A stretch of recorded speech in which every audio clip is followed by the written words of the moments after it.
right? We're going to be dealing with the word disciple, doctrine, and apostle. Okay, throughout the teaching. I don't know how it's going to pop up, but it's going to pop up. So, disciple. Write that down. Disciple. What is a disciple? A disciple is simply a follower, a student of a teacher. That's what a disciple is. We should always be learning. Disciple is a person that's learning. We should never get to the place where we're not a disciple. There's something that we always need to learn. And when we see him face to face, then school will be out, because we're going to know all things and everything will be clear. We should always look to learn more. See, and the problem that we have is that we will say in the religious world, I believe in God, I believe in the Bible, and the Bible's always changing, there's always something new.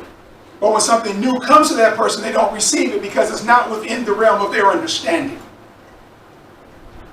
Everyone has an understanding, and there's borders on their understanding. And when it goes beyond that border of their understanding, they get really uncomfortable. Tertullian was an ancient theologian, and Tertullian said this about new information. When a person receives new information, the initial reaction is hostility. You go to Congress and try to do something new that they're not used to doing. Go to some religious institutions and try not to have communion on the first. And watch what happens. You know what I mean? All right. So a disciple, you should always be able to sit up. I don't believe the same thing I believed last year. I don't believe the same thing. And you don't either. You shouldn't. I don't believe the same things I believed when I was 5 years old. What's the definition of that disciple again? A follower, a student, a learner. That's disciple. Now, if you guys need some books to write on, $2 on that table over there. I got a notebook for you if you need it. For $2 over there. You invest into your education. Brother Steve showing them books. Just hold them up. Quality Ed gives you free little pads. There you go. See that right there? Right. I got 3 of them.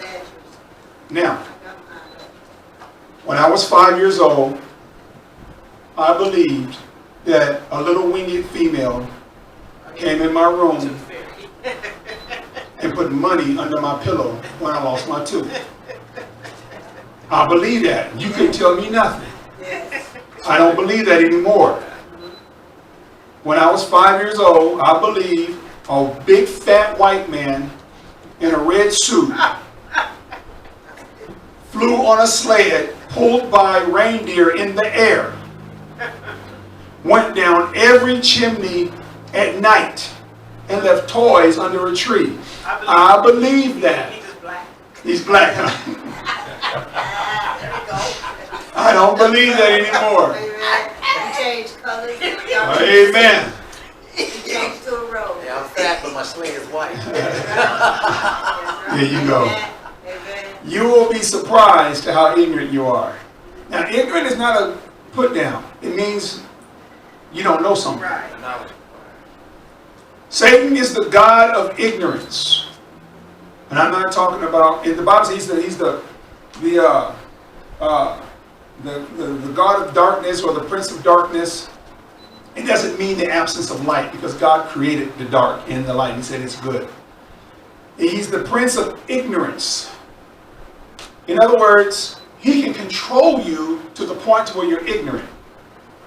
Jesus is light, right? He said he's the light that came into the world, and the world was full of church, well, religion. But it was dark, gross darkness. So light means knowledge. He came with the knowledge. Okay, so I can say, Satan, you can be totally free of Satan's control as long as you have knowledge of his devices. Does that make sense? If you know the holes in the ground, you know you're not going to step into it. But if you step in it anyway, you just need some counseling. Okay, that's disciple. I don't want to stay there. Doctrine. Doctrine simply means